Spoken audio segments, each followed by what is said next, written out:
Hi everyone! So for today's video, samahan niyo kami sa aming family reunion sa Kaluya sa Pangdalaga Resort. Kasama ng aming buong pamilya at super nag-enjoy talaga kami sa pagkain, kantahan, sayawan at pag-try ng mga iba't ibang water sports activities. Dito talagang maagang-maaga talaga kaming nag-prepare. Mga around 5:30 kaming nag-start na mag-travel. Supposed to be 4 o'clock. But since matagal kaming natulog, napakatagal gisingin ng mga bata. At dito, ready na tayo. Tara, mag-travel na. Sa isang sasakyan, kasama ko ang aking nag-iisang napakagandang kapatid kasama ang kanyang pamilya. Si Bella, si AC at si Kate. Nag-enjoy kami sa kwentuhan at pagmasdan ang napakagandang tanawin habang nagbabiyahe kami. At dito nadaanan namin ang Panguil Bay Bridge, ang pinaka-longest bridge sa buong Pilipinas na nagko-connect sa Tango Misamis Occidental at saka sa Tubod Lanao del Norte. Balak sana namin magpa-check attendance at magpa-picture sa bridge na ito. Kaso, hindi pwede kasi one lane lang at bawal huminto. Kasi may undergoing repairs sa bridge na ito. Kaya dumiretso na lang kami sa aming biyahe. 3 hours plus po, papunta sa Barangay Kaluya. At parang may checkpoint dito na dapat huminto kasi magbabayad ka talaga ng 20 pesos for adults at 10 pesos sa mga PWD at saka sa mga bata.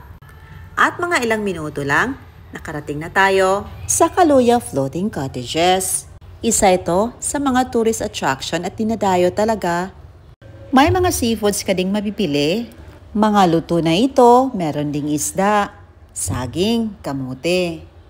Meron ding swake na nasa bottle na. At affordable lang din ang presyo nila. Napakaganda talaga ng lugar ni ito. Para itong lake, but hindi ito lake at pinalibutan ng mga bundok kaya napaka-refreshing ng lugar. Getting ready na ang aking pamilya para sumakay sa bangka.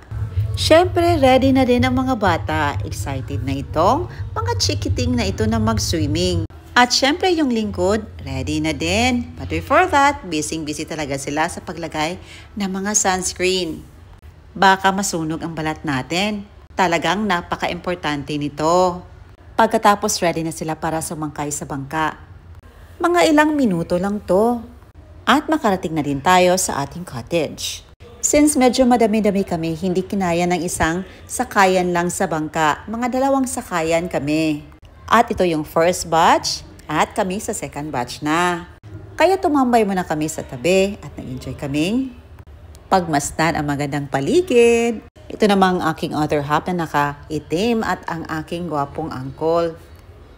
Partner talaga ang dalawang ito at magkasing edad din. Ito namang ang aking napakagandang kapatid. Pinagpusing ko sa magandang view ng paligid at ayan, ready na ang aking anak para pumunta sa bangka. Ang aking very supportive at napakagandang cousin. At ang aking kapatid din. May pa-heart pa yan. At ang aking napakagandang auntie. Siyempre, very kika yan at very supportive din. Ito na ang bangka. Tara, sakay na tayo at papunta sa ating cottage. Ingat-ingat lang tayo sa pagtawid, baka madulas. After a few minutes, ito na, umandar na ang bangka at papunta na tayo sa ating cottage. Kasama ko ang aking niece na napakaganda at Kim Kardashian ng aming pamilya at kanyang boyfriend.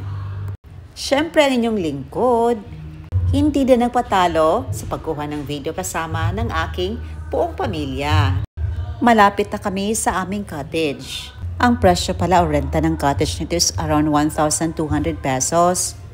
At ang fare ng bangka is 50 pesos per adult and 20 pesos sa mga bata. O diba, napakalaki ng cottage namin. Floating cottage na pwede kang mag-swimming at ma-enjoy talaga ng mga bata. At ang ambience, napakaganda, napaka-refreshing. Dito excited talaga ang aking pamilya para mag-banding-banding kami. At ito na po ang buong cottage namin. Diba, napakalaki, napaka-spacious. At ang mga bata hindi talaga nakatiis. Of course, kailangan mong mag-life jacket for safety. Dahil hindi naman lahat marunong lumangoy, lalo na sa mga bata. Napakalinis din ng tubig at ito ini-enjoy na po namin at nilagay na namin sa lamesa ang aming mga pagkain. Merong lechon, but before that, nananalangin muna kami sa aming pong may kapal at syempre, nagpapasalamat sa mga biyayang ibinigay. Salamat pala sa aking kapatid na nag-sponsor sa trip na ito. Ito ini-enjoy na nila ang pagkain ng ating lechon. Napakasarap, napaka-crispy ng balat. Ayan, after a few minutes, ubos na po ang balat nito. Siyempre kumain din ang inyong lingkod at nag-enjoy sa pagkuha ng mga magandang larawan na pwede nating balik-balikan sa mga susunod pang mga taon. At ito naman aking mga magandang auntie. Siyempre, pumusing din dahil napakaganda naman talaga ng background. Napaka-refreshing ng lugar. Pwede ka ding mag-enjoy na mag-swimming. At itong mga chikiting, grabe talaga, hindi makatiis. Umahon lang yan kapag kumain. Pwede ka ding mag-kayaking at mag-enjoy sa mga iba't ibang water sports activities. Merong dragon boat, na grabe talagang enjoy nila sa pag-rides nito. And say hi sa aking gwapong uncle. Hi sa inyong lahat dyan. So after ng mga ilang minuto, ayan, bumilis ng takbo ng dragon boat. Talagang nakaka-excite, nakakatakot, but super enjoy talaga sila. Siyempre kaming nasa cottage, nang-enjoy kaming magkantahan, magsayawan, at kumain ng mga masasarap na pagkain na baon namin. Super nag-enjoy talaga kaming mag-share ng mga maganda ng alaala na pwede naming balik-balikan kapag namimiss namin ang isa't isa. Siya nga pala 6 years hindi nakauwi ang pamangkin ko. Kaya todo bongga ang banding namin ng buong pamilya. Ito namang aking awesome Kate at ang aking uncle na kumanta. Kaya mute muna baka mag-copyright tayo. But super nag-enjoy talaga kami. Pagkatapos ng mga ilang minuto, ayan, sumakay na naman sila ng isa pang rides kasama ang aking pamangkin at ang kanyang boyfriend. At ayan, nagkayaking din ang aking uncle at ang aking auntie at enjoy na enjoy talaga sila.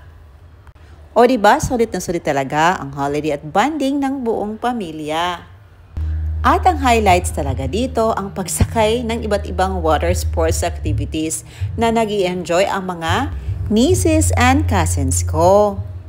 Kaya nga, salamat talaga sa ating pong may kapal dahil binigay niyang chances na ito at time para makabanding namin ang isa't isa.